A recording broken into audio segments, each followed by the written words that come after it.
Dr. Manuel. On October 18th, 23, DePaul Students for Justice in Palestine held a rally calling for the Intifada revolution, encouraging terrorist attacks to be perpetuated against Jewish civilians. On the same day, Jewish student leaders contacted DePaul administrators, expressing feelings of saying they were increasingly scared that the safety of the Jewish community. Does that ring a bell? Okay. The following day, October 19th, 2023, pro-Hamas rallies on campus resulted in the physical assault of a Jewish student. Sound familiar? 6 months later, on April 29th, 24, a pro-Palestinian and pro-Hamas mob occupied DePaul's Lincoln Park campus. So there was an encampment on April 29th, correct? Correct. Did you remove it or disable it on that day? No, we did not. Okay. Why? Representative, we learned an awful lot I'm not asking what you learned. I'm asking why you made the decision, because I'm going to refer you to your policy that you have in place. Why didn't you follow your policy? Our immediate instinct was to work with our students. The reference. How'd that go? Not very You want to well. ask Michael how that went? Yeah, it did not go very well. Thank you. And I apologize for that. Your apologies are a little hollow. On May 10th, you issued a statement. So the encampment's still there, April 29th. It's now May 10th.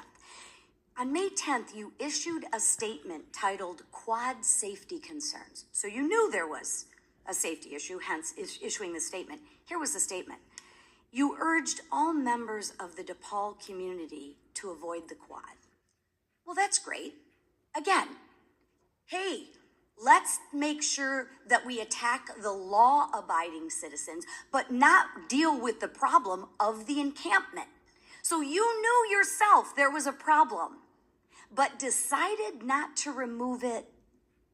Why?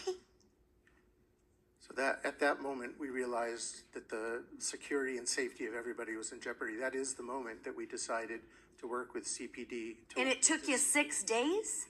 Our public safety officer. I mean, no, it took you 6 days because you knew it was dangerous. You didn't remove it on the 10th. You didn't remove it until 6 days later. So it took you 6 days to coordinate an effort to remove an encampment?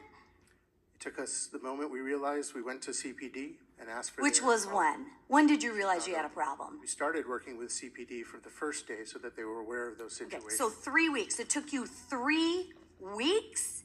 It took us from the time you mentioned until the 16th or 17th to coordinate with CPD to get. You think that's acceptable? I do not. Okay, wonderful, wonderful, wonderful. So I don't think the issue is more policies. I think the issue is action. So the people that are in charge, would you say that that is an acceptable amount of time for action?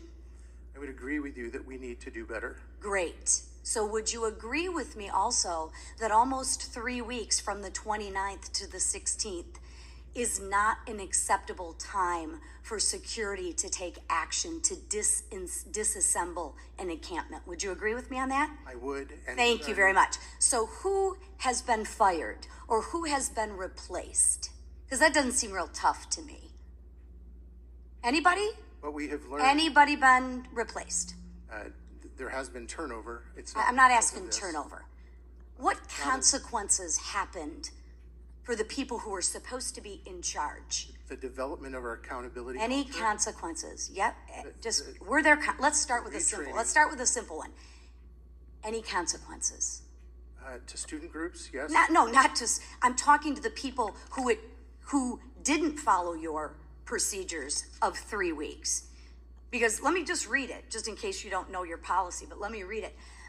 This is from your policy. May not impede passage or in or out of any facility, may not involve activity that is violent or otherwise threatens the safety of demonstrators or any members of the community, may not interfere with business or academics of the university. These are your policies that did anyone get reprimanded for that? What I mentioned is that we have done significant review and learned from this. You don't need to do review. Was anyone held accountable other than Michael and his friend that sustained a concussion and a broken wrist? So what actions changed? Because you got great policies and you got great lip service. The problem is you need action. And unless you as the president of the university is willing to take action, not lip service, I can talk about working out all day long, but there's a lot difference between me working out and me talking about it. So my question is, if there is another encampment on it, are you taking it down that next day? Gentlelady's time is expired. Thank you.